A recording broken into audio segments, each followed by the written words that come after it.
Я расскажу одну последнюю историю, внимательно слушайте. Был человек по имени Абу Мансур.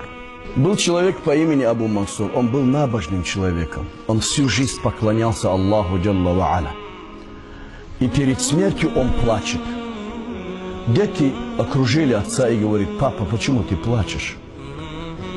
Побоявшись смерти, он говорит: да. Дети сказали: папа, ты всю жизнь поклонялся Аллаху, и ты должен столько плакать, папа. Он говорит: да, я боюсь, говорит, этой смерти, этой могилы, ибо это место не знакомо мне. А кто-нибудь из нас был похоронен? Нам что же он не знаком, правильно? Так, теперь он говорит: ибо это место, говорит, с которым я еще не знаком. Умер Абу Мансур. Через 4 дня сын видит отца во сне. Сын говорит: папа, ты ушел от нас. Мы похоронили тебя. Мы потеряли тебя, папа.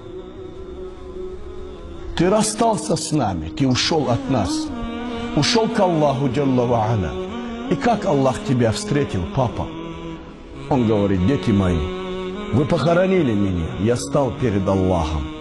И Аллах спросил меня: о Абу Мансур, разве я не давал тебе достаточную жизнь? Уважаемые братья, кому 40 из нас, кому 50, кому 60, кому 70? Разве это недостаточная жизнь, чтобы мы одумались над тем, куда мы собираемся идти? Это достаточная жизнь. Абу Мансур, говорит, сказал: наам, я Рабби, да, о мой Господь, ты давал мне достаточную жизнь. Теперь, говорит, Аллах сказал: коли я тебе давал достаточную жизнь, с чем же ты ко мне пришел, о Абу Мансур? И я, говорит, сказал: я Рабби,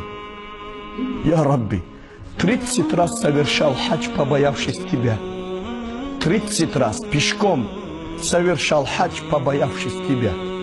Аллаху Джалла ва Аля утвердительно сказал, говорит: я не принял ее. Если Аллаху Джалла ва Аля не примет от нас хадж, кто-нибудь может заставить его? Кто-нибудь может принудить его? Нет.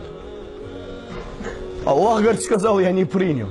Теперь, говорит, я сказал: я Рабби, я 40 лет воевал против римлян, защитив твою религию, я Раб.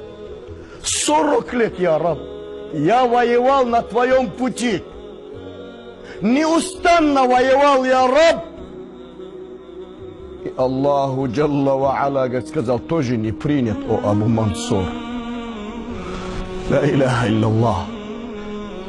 Потом, говорит, я сказал: я Рабби, 60 лет ночами читал Коран, молился, а днем постился. 60 лет. Мало? Аллах, говорит, сказал: тоже не принят, о Абу Мансур. Я, говорит, сказал: я Рабби, жил бедная, зарабатывал руками и потом.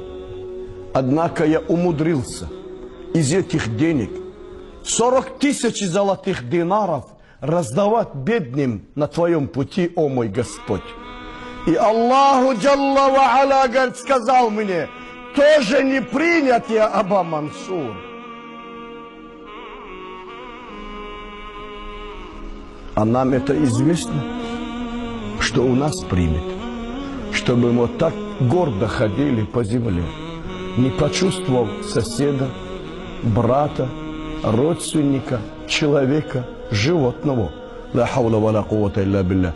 Помните одно: чем человек становится ближе к Аллаху Джалла ва Аля, тем он становится вежливее и нежнее. Чем человек отдаляется от Аллаха Джалла ва Аля, он становится жестче и грубее. Это золотое правило. Дальше что? Аллах, говорит, сказал: тоже не принят, о Абу Мансур. Ты отдавал это, 40 тысяч динаров, а я не принял. Потом, говорит, я, говорит, сказал: идан хибту хасирту, я Раб. Тогда, говорит, я потерпел неудачу, о мой Господь. Делай, что хочешь, я твой раб, а ты мой хозяин. Я твой раб, а ты мой хозяин.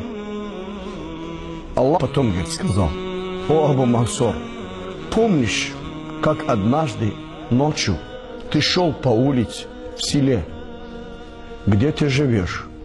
Ты наткнулся на булыжник, о Абу Мансур. Я, говорит, сказал: да, о мой Господь, я помню этот случай. Аллаху Джалла ва Аля, говорит, сказал: и ты убрал этот булыжник с дороги, побоявшись, что кто-нибудь из братьев и сестер или животных спотыкнется и упадет. Там не было никого, о Абу Мансур, кроме меня и тебя. И этот поступок тобою было сделано ради меня, о Абу Мансур. Помнишь этот случай? Я, говорит, сказал: наам, я раб, да, о мой Господь. И Аллах, говорит, сказал: из-за этого я простил тебе, о Абу Мансур, войди в рай.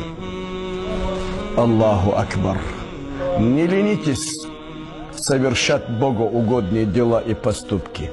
Всегда старайтесь опережать братьев, творить добро.